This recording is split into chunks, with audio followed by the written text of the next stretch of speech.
Alors, les points d'assemblage dans l'espace et dans le temps. Alors, en règle générale, les physiciens ont tendance à décrire l'espace.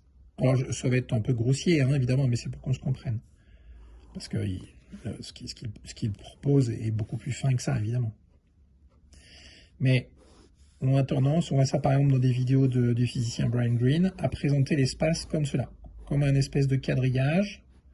Et puis, il y a des espèces de portions d'espace, des cubes d'espace, etc. Et ça, je dirais que ça ne peut être présenté ainsi que par un regard liquidien. Pourquoi? Parce que forcément, il y a un rapport de direction de l'information du haut en bas et de gauche à droite. Alors nous, dans nos représentations, on pourrait parler des points cardinaux, etc., etc., des 4 dimensions dans lesquelles on vit aujourd'hui, etc. Mais ce qui nous est transmis aujourd'hui, c'est une représentation de l'espace. Donc c'est comme si on avait des cubes d'espace. Et dans ces cubes d'espace, il y a une certaine quantité d'informations, une certaine quantité d'énergie, une certaine quantité de conscience. Mais ce qui nous est transmis à l'heure actuelle, c'est plutôt une représentation de l'espace qui est celle-ci. Alors, c'est très schématique, hein, évidemment. Hein.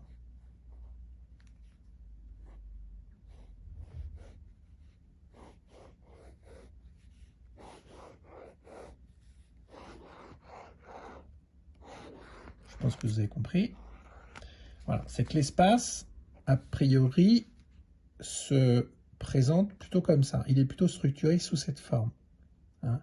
C'est-à-dire qu'on n'est plus dans une représentation linéaire, bas-haut et gauche-droite, est-ouest, etc. On est dans une représentation qui est plutôt celle qu'on a vue dans les fractales, c'est-à-dire que l'information va vers le centre ou s'éloigne du centre.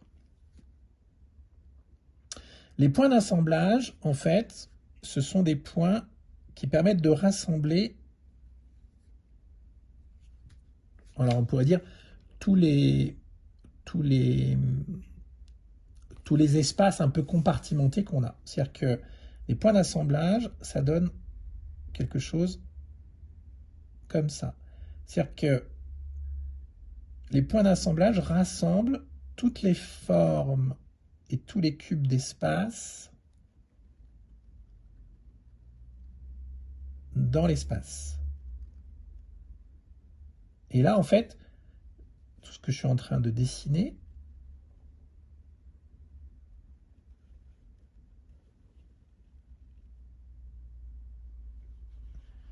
ce sont que des points d'assemblage les uns à côté des autres.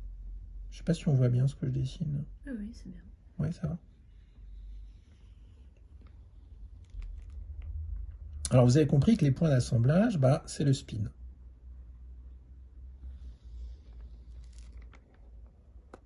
Voilà.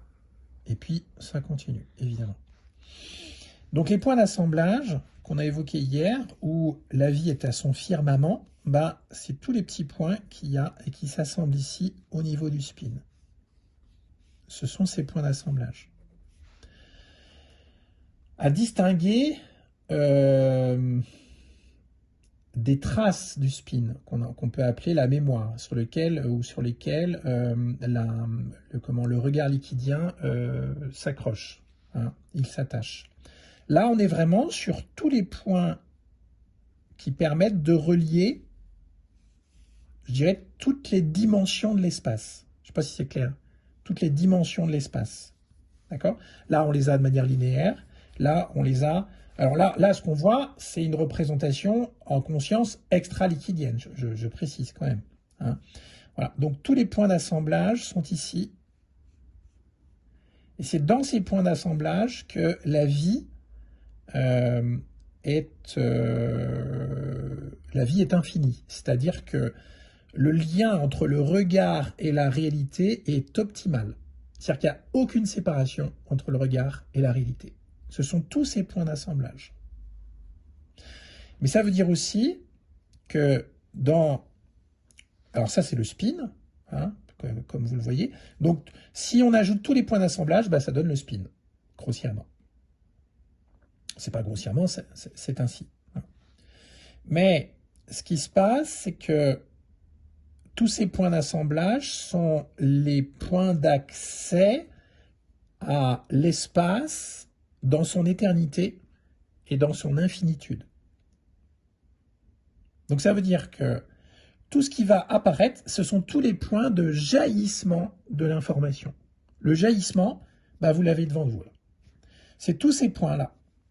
Donc ça veut dire que par rapport à une information, par exemple, qui serait la peur va apparaître dans ce tracé, la frustration va apparaître sur ce tracé-là aussi, et quand elle apparaît, elle est la vie. C'est-à-dire c'est un point d'assemblage.